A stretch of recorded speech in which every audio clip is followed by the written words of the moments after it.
విష్ణు రూపాయ నమశివాయ. కర్ణాటకలో శివభక్తుడు ఒక ఆయన ఉండేవాడు. ఆయన ఒక్కరోజు కూడా వదలకుండా శివపూజ చేసేవాడు. ఒకసారి ఆయనకి తప్పనిసరిగా వెళ్లాల్సిన పని ఒకటి వచ్చింది. ఆయన భార్య కలిసి వెళ్తూ ఆ కూతుర్ని పిలిచారు, చిన్న పాప అనమాట. పిలిచి, అమ్మా, ప్రతిరోజు పాలు తీసుకువెళ్ళి పరమేశ్వరుడికి నివేదన చెయ్యి, శివయ్యని పస్తులుంచకు అని చెప్తే, సరే నాన్నగారు చేస్తాను అంది ఆ అమ్మాయి. ఆ అమ్మాయి అనుకుంది వాళ్ళ నాన్నగారు రోజు తీసుకెళ్లి నివేదన చేస్తే శివుడు పాలు తాగుతాడేమో అని. అలాంటి అమాయకమైన భక్తి ఆ అమ్మాయిది. చక్కగా పాలు కాచి శివాలయానికి వెళ్ళింది. నమస్కరించి, స్వామి ఇదిగో పాలు తాగు, ఈ రోజు మా నాన్నగారు లేరు అందుకని నేను తెచ్చాను.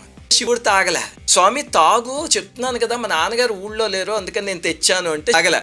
ఆ అమ్మాయికి ఏడుపు వచ్చేసి, ఏమిటి స్వామి, నేనేమన్నా లోపం చేశానా? కాచి తెచ్చాను కదా సరిగ్గాను, ఏమిటి మాడిపోయా పాలు, లేకపోతే పాలు బాగోలేవా, పంచదార ఎక్కువ కలిపానా తక్కువ కలిపానా, ఇంకేమన్నా చెయ్యాలా చెప్పు, మా